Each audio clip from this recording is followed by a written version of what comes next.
welcome back to another good afternoon to everybody. This is Dr. Chambers again. We're going to start building the domain services. Now, the essence of what you are building is called a domain controller. It is the primary controller for an entire network. So all your Active Directory, all your logins, credentials, security controls, everything is on this server, basically. So this is like the cornucopia of what hackers would love to get access to. So in this lesson, what we're going to go over is how to set up the Active Directory domain services, which we've installed in our previous video. Now, as I showed you before, we want to make sure that our VirtualBox manager is in the background. We have the server that's running here, and we'll go ahead and log in using that administrator account that we created a long time ago. All right, so without further ado, just wait for it to load.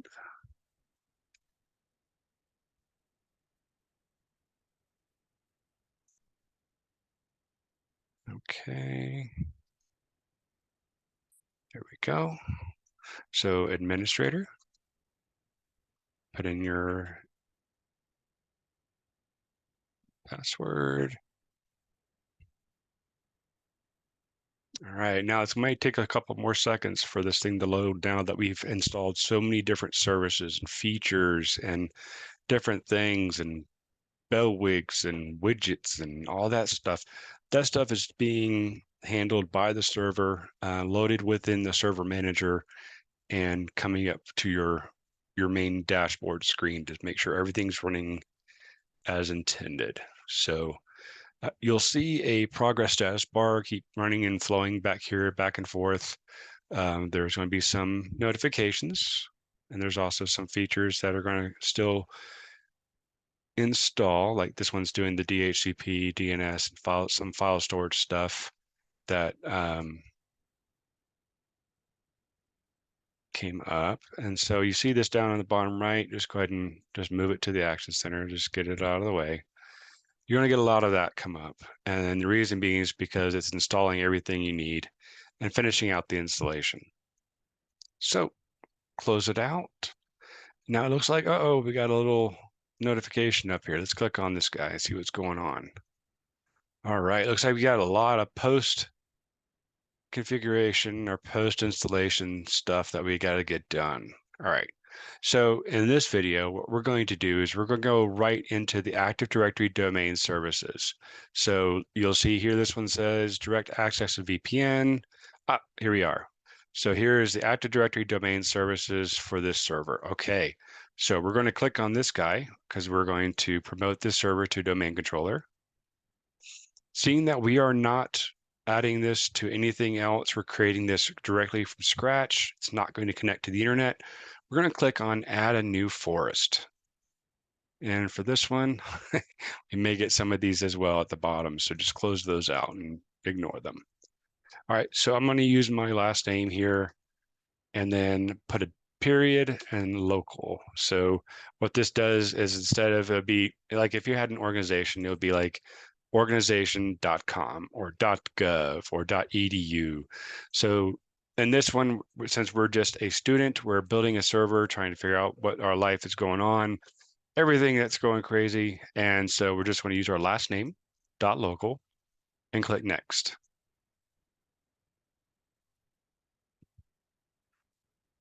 All right. So we won't go over the details of what the screen means, except for what we did talk about in class.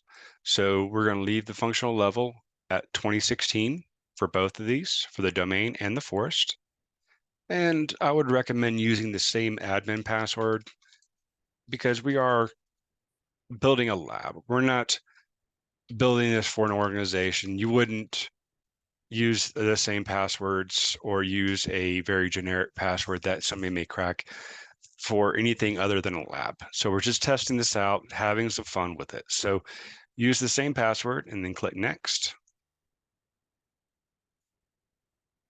You may see this, it may scare you. Don't worry about it. Don't worry about clicking on anything. Click next.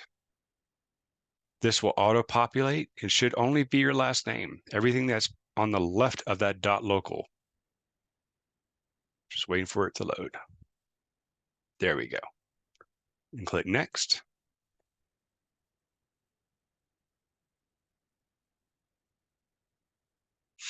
All right, not going to touch any of the AD database, DS databases or sysvol volume and everything. So we're just going to click next. And then click next again.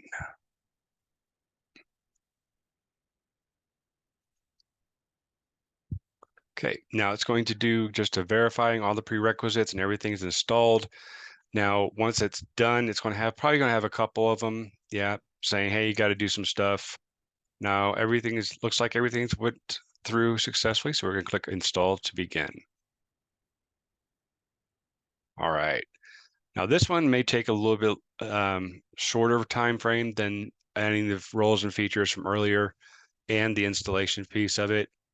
But it's good to sit here and watch and see what's going on because later on, when you're working on this server and building it out, you're going to be touching a lot of these things, such as IPv4, IPv6, IP addressing, something you learned in the Network Plus or your CCNA class.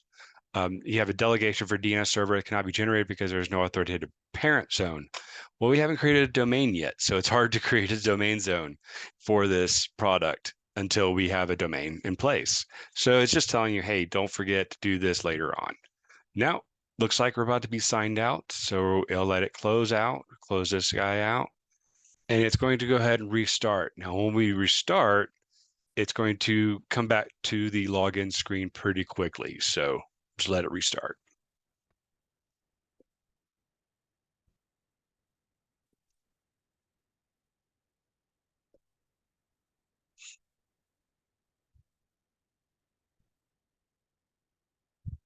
All right. So stopping all the services, restarting.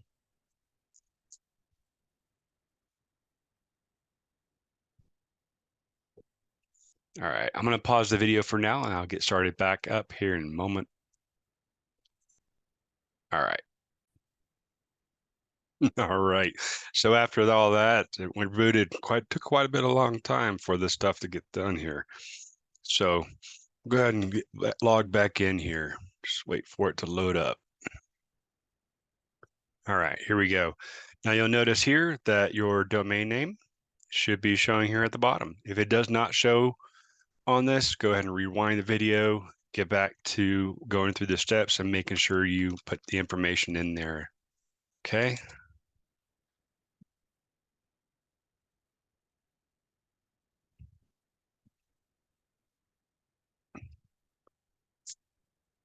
Again, we're still using that administrator password, the default admin. All right, so once everything starts loaded, we're going to dig right into Active Directory users and computers. We're not going to pass go. We're not going to collect $100. We're just going to keep on going. So once we let this thing load up, we'll get started.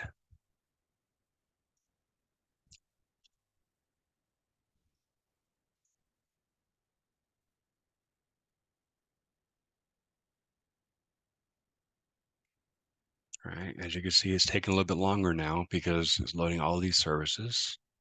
So this thing is going to populate tremendously on the left-hand side. All right, just all of a sudden, boom, there it is. All right. Mouse is getting a little laggy.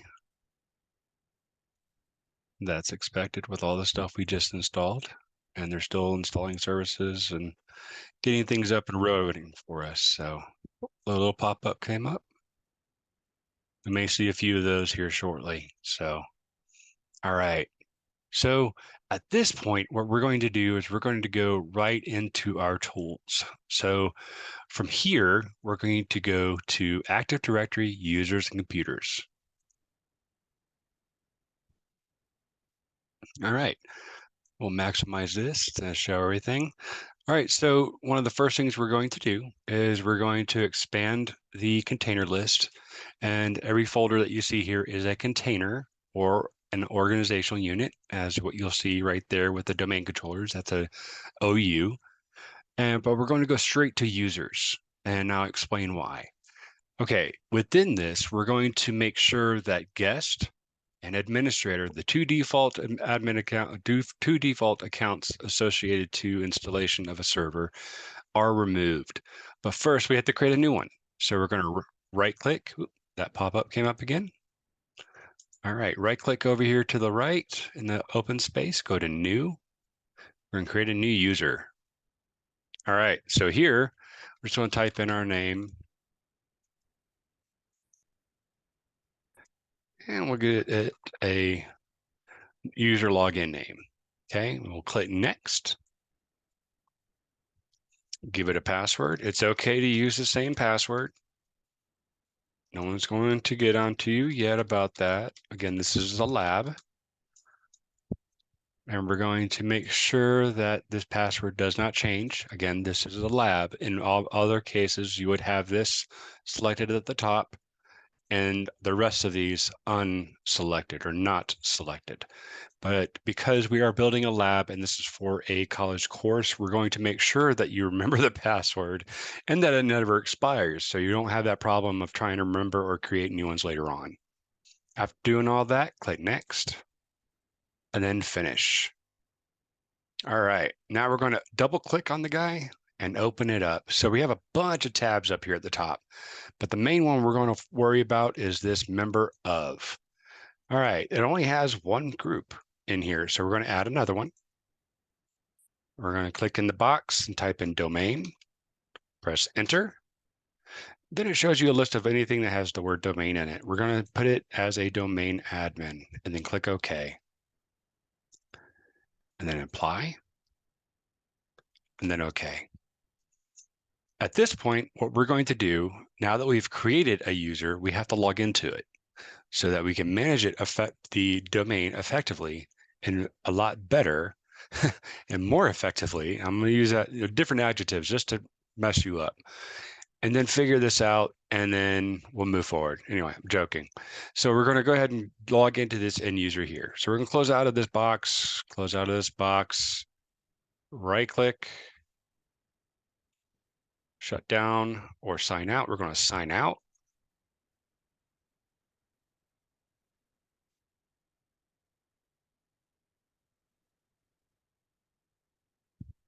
And it'll take us back to the login screen once it gets there. All right, now we're back at the login screen. We're going to hold down the right control key and then press delete. And where it says other user and then it has username, you're going to type in that new username you created. For my case, it's going to be M Chambers. And then we're going to tab down and go put in that password.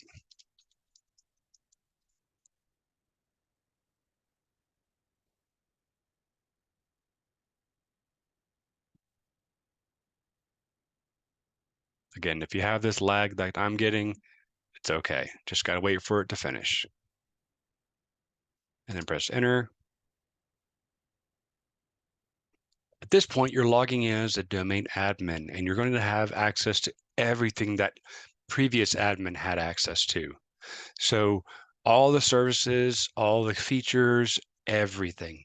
Now, the intent of using Active Directory users' computers for your project is to build an organization. So think of people, family members, cartoon characters, other type of celebrities, and create an organization using those names, create usernames, passwords, so on and so forth, and then play around with those groups.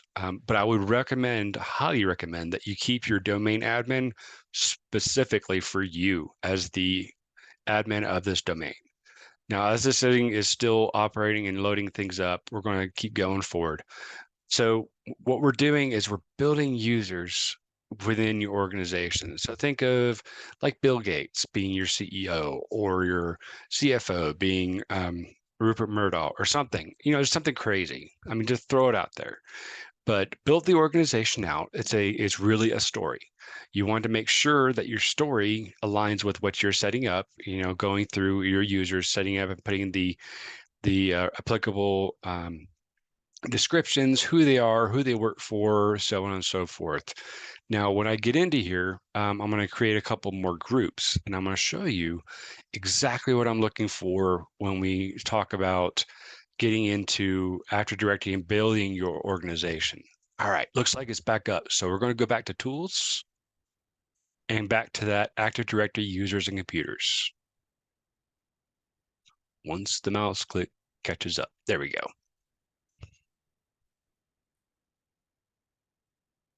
All right, we'll maximize the screen so we're only focused on one thing.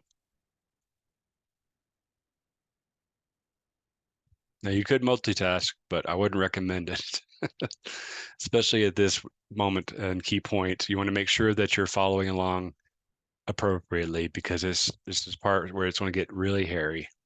All right, we're going to go back into that users area. Now, I mentioned earlier, we're going to be disabling that administrator account. This is a best practice across all facets. So we're going to right click on it and click disable.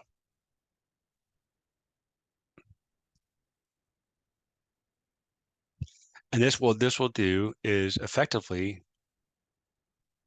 disable the account so that nobody can log into it. Another thing to do is double click on the user, go to the account tab,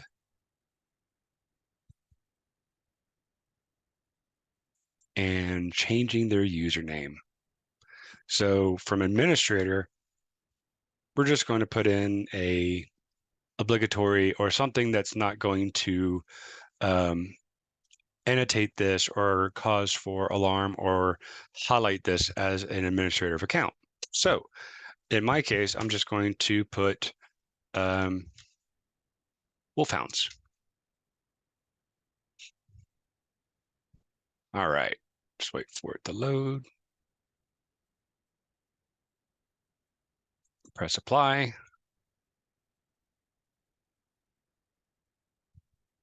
And then OK. Now you'll see that the name here doesn't say Wolfhounds. So we'll click on this word administrator one time, which allows you to go ahead and change that. So you can type in Wolfhounds. Wait for the keystrokes to catch up.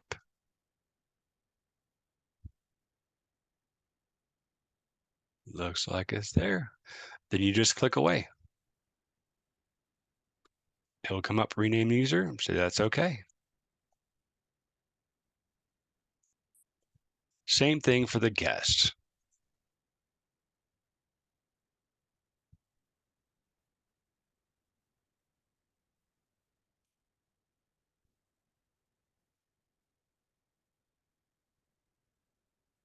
And again, my apologies for the lag that's going on here. So I'm going to rename this guy Kittens.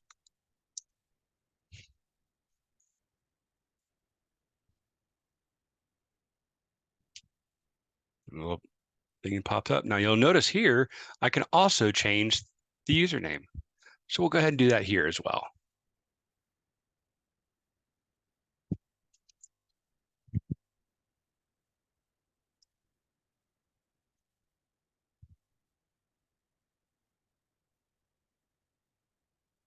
All right.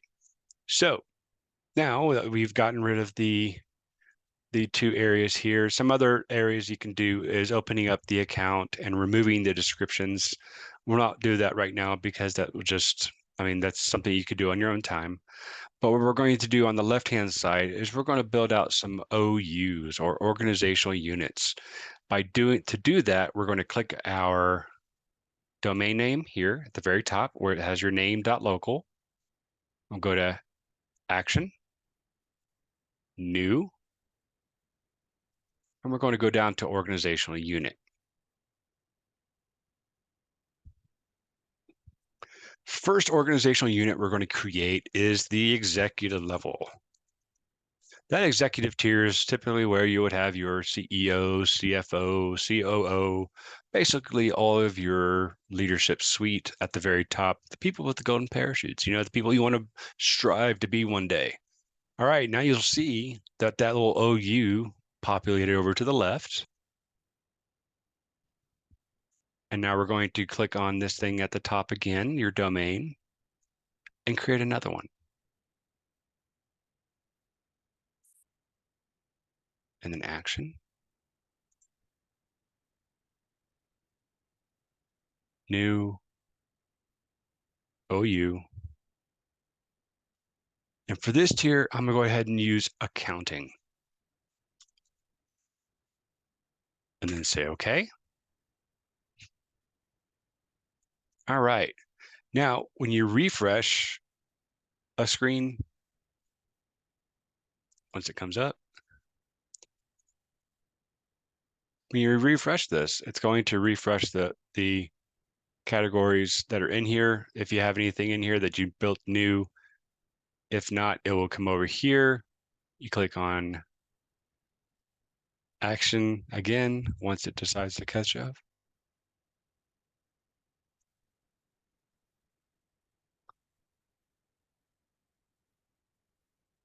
Any day now.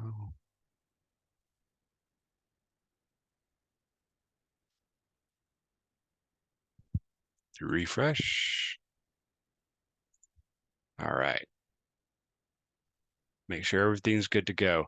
All right, so now we're going to go back into users. Now here, we're going to right click in this open space over here to the right, and we're going to create a group. But more specifically, a security group. So right click, new, and we're going to click on group.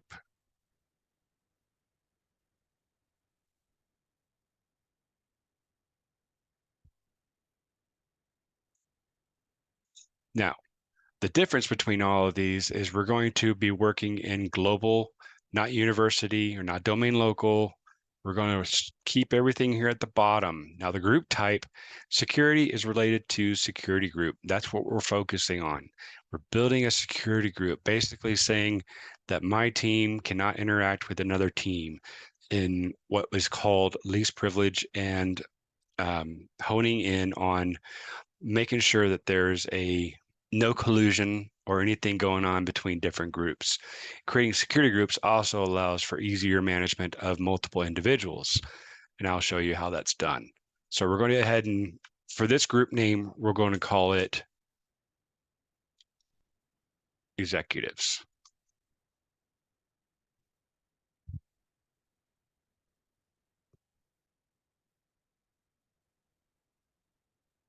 Okay.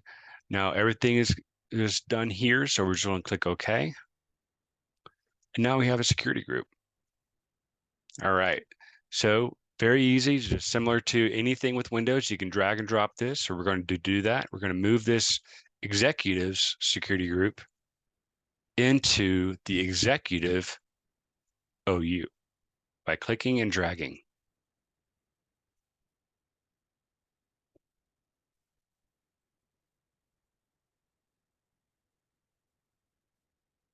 And give it a couple of seconds.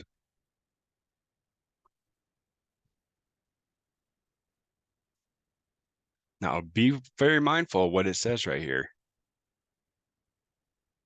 Are you sure? Yes. Leave the warning there because you'll need to remember that for later. Now you'll notice that executive group is no longer there. It is now within the executive container or OU container on the left-hand side. So now you've created a security group. You've also created a couple of OU containers. What I would like to see for your final project is build out, again, multiple users, plug them into different OUs, having like the executive suite, the accounting, IT, I don't know, facilities, things like that. Just make sure that you build out your organizational structure in your mind. And if you need help, go out to Google and just type in organizational structure or org structure or org framework, whichever way you want to try to do that. And then build it out with an Active Directory. Once you're done here, of course, we want to make sure that we know you're getting credit for this. So again, we're going to open up our handy dandy snipping tool and make the snapshot just like this so that it shows your hard work. And then you would submit this for your week 3 screenshot for your project. Thank you so much for your time and have a wonderful, wonderful day.